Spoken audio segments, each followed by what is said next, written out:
Praise the Lord. இயேசுவின் இனிய நாமத்தில் உங்களை வாழ்த்துகிறேன். எப்படி ஒருவரை திடப்படுத்த வேண்டும், ஆறுதல் படுத்த வேண்டும் என்பது எல்லோருக்கும் தெரியும்.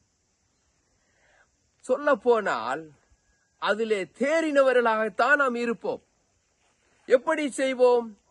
ஒருவரை ஆசீர்வதிக்க வேண்டும் என்று சொன்னால் நம்முடைய வார்த்தைகளை சொல்லி ஆசீர்வதிப்போம். ஒருவரை திட்ட வேண்டும் என்று சொன்னால், சபிக்க வேண்டும் என்று சொன்னால் வார்த்தைகளை கொண்டுதான் செய்வோம். ஒருவரை பாராட்ட வேண்டும் என்று சொன்னால், ஒருவரை உற்சாகப்படுத்த வேண்டும் என்று சொன்னாலும் வார்த்தையின் மூலமாகத்தான் அதை செய்வோம். We release our words, right? நம்முடைய வார்த்தைகளை வெளிப்படுத்துவோம்.